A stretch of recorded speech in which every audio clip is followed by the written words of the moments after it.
Hello and welcome back. As promised from last week, I will be showing you my dividend portfolio over at M1 Finance and what I've accumulated over the last few months since building this up. It's still a small, relatively small account, but these are the investments that I've made over the last few months, and I'm pretty comfortable with where things are at currently right now. Now, just disclaimer that I have to put out there, these are just my investments and these are just my opinions. I'm not saying whether you should buy these or whether you shouldn't buy these. Don't substitute my opinion for your own. I'm not your financial advisor, blah, blah, blah. Do what you want. So here we are on my M1 portfolio account. Let's take a look at the real estate sector. And the first company is Realty Income Corporation, and they're a REIT. And I currently have 2.27 shares, and they have a 5.32% dividend. Not too bad. Then if I go down to FRT, they are a federal, they're the Federal Realty Investment Trust. They focus mostly on like densely populated, affluent communities. And I have 0.82 shares, and their dividend yield is about 5.27%. If I go down to WP Carey, right, they do real estate ownership, and they also have some investment management as well. So about 0.607 shares on that with a 6.73% dividend yield. And then I have National Health Investors. This is a REIT specifically for like senior housing as well as like medical investments and establishments. About a little over almost half a share on that with a dividend yield of nearly 8%. And then I move down to the National Retail Properties. They're kind of like a Pepsi to O's Coke. They have similar companies that they invest in, and similar companies that really pay them rent, but this way they kind of take care of the competition that's not normally there. So I have about 0.78 shares on that with a dividend yield of about 6.83%. And then finally I have Digital Realty Trust. This is basically a REIT, but for the cloud. It's digital real estate. About almost 0.164 shares with a 3.28 dividend yield. Moving down to the healthcare sector, or slice as they call it, I have Cardinal Healthcare. All right, they are a medical device company, specifically focusing on devices, say for like hospitals. They also do, I think, some hematology lab devices as well. So they do 1.58 shares with a yield of 3.63%. Merck and Company. They do a lot of like pharmaceuticals and some vaccines. So almost one share there with a little over 3% dividend yield on them. And last I have Pfizer. They do a lot of like healthcare products. You probably heard of them. Almost 2 shares with a yield of 3.93%. Alrighty, moving out of the healthcare sector and into utilities. Dominion Energy. They do a lot of like renewable clean energy, solar power, stuff like that. So I wanted to be invested in that area. 0.644 shares with a 4.69% dividend yield. Very popular utilities dividend company. And then there's the Southern Company. They supply electricity like to Alabama, Mississippi, Georgia, Florida regions, and some gas to the East Coast states. About 0.845 shares at a 5.69 dividend yield. And then we go to Spire. They specifically, they're in like Missouri. They supply natural gas, 0.418 shares with a 3.43 dividend yield. There's Avista, not quite sure how that's pronounced, but they do electric and gas power to like Washington, Idaho, Oregon regions. 0.604 shares at a dividend yield of 4.12%. And then Northwestern is kind of like their competitors a little bit, but with some other different customers, and they're mixed in as well. Northwestern, 382 shares, dividend of 4.02. And then finally I have ED, which is a Consolidated Edison. And they do electric gas and some steam to, say, like New York City and the Westchester County. They also do some steam power to Manhattan, I believe. So it's 0.302 shares with a yield of 4.26%. All right, let's go ahead and leave the utilities sector. And consumer, this is where a lot of stuff you're going to probably be familiar with, so I'm not going to explain a lot of these. Coca-Cola, pretty straightforward. Almost half a share, and they're at 3.51% dividend yield. Foot Locker, they are at 0.701 shares, or I'm at 0.701 shares, with a dividend yield of 5.37%. PII or Polaris, they do a lot of like ATVs and off-road type vehicles. 0.21, they're a new one. That's why there's only 0.215 shares, and they pay out a 2.97% dividend, just under 3 right now. Let's see, go over to Archer Daniels Midland. And these guys specifically focus on a lot of like oil seeds, corn, wheat, and cocoa. A lot of like agricultural supplies and items. 0.45 shares at 3.99% dividend yield. Flowers Foods, they do a lot of bakery products like bread. So if you've ever had like Nature's Own, if you've ever bought them, they are basically responsible. The Flowers Foods is responsible for that. So 0.683 whatever shares at a 3.32% dividend yield.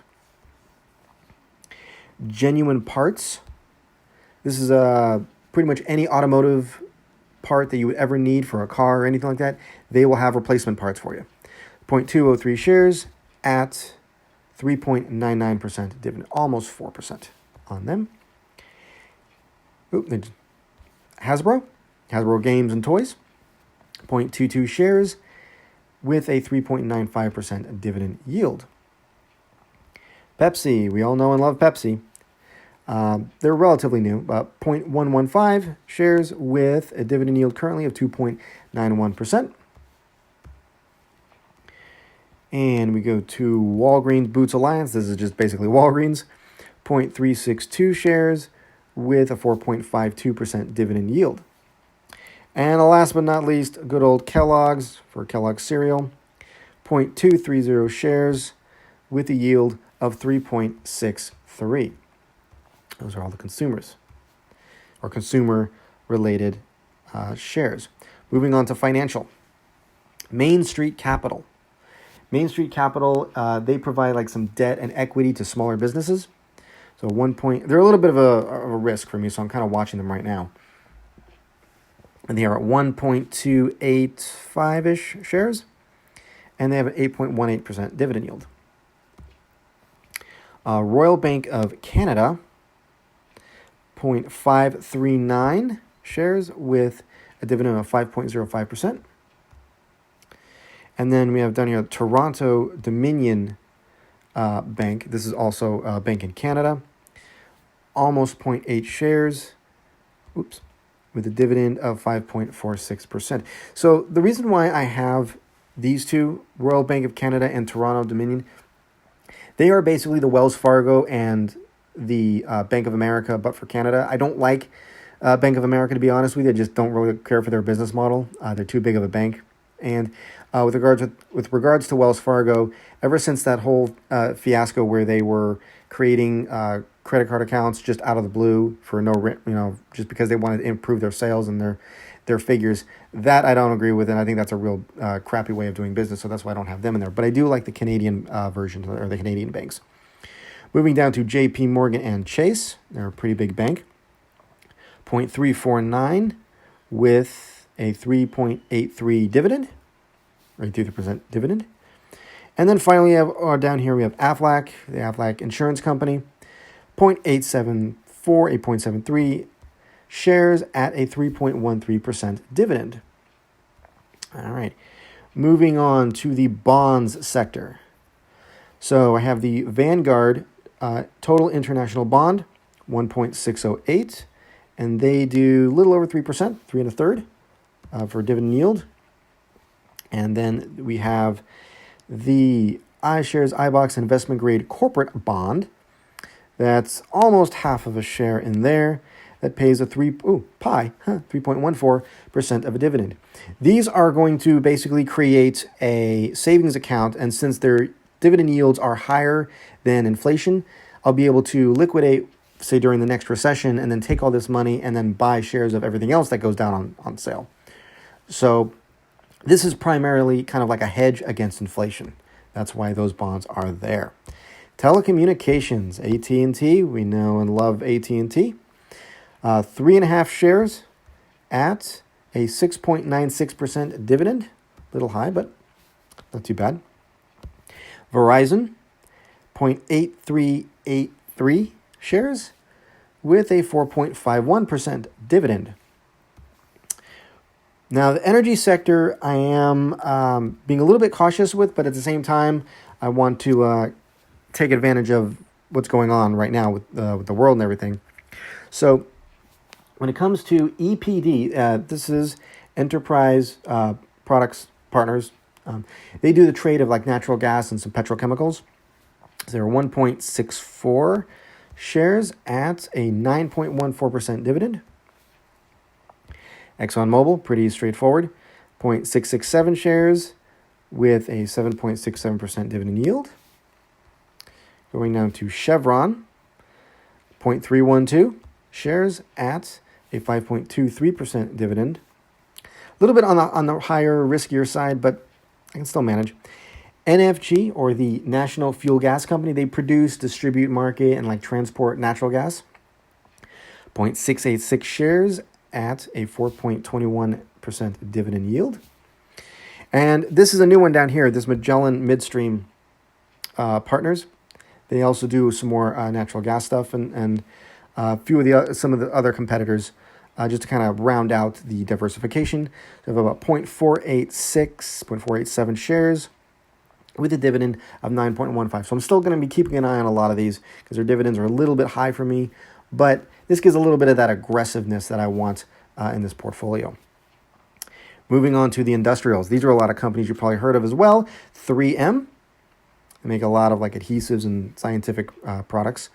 0.439, 0.438 with a 3.87% dividend yield. There is UPS, 0.354 with a dividend yield of 4%. And then we have General Dynamics, 0.105 at 3.04%. And then Emerson Electric, they focus a lot on, they do like industrial equipment and some control systems. So they're relatively new to this portfolio as well, hence only 0.1567 shares with a 3.49% dividend yield. Alrighty, moving on to now technology. And technology is just one, which is Texas Instruments. They used to make all my calculators when I was in college or high school.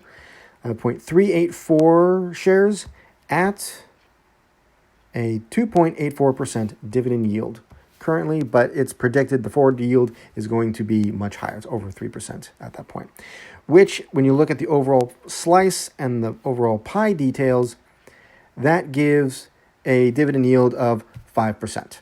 And again, I'm not suggesting that you buy any of these. I'm not suggesting that you sell anything that you might have. If you have, this is all about your personal taste and flavor and your risk tolerance and what's important to you. So if you see something that you like and you want to go ahead and take a look at it, by all means, take a look at it, continue to educate yourself. Just invest the way that you feel the most comfortable based on whatever your current goals are. Thanks very much for watching. Have a great weekend, guys, and I will see you next week.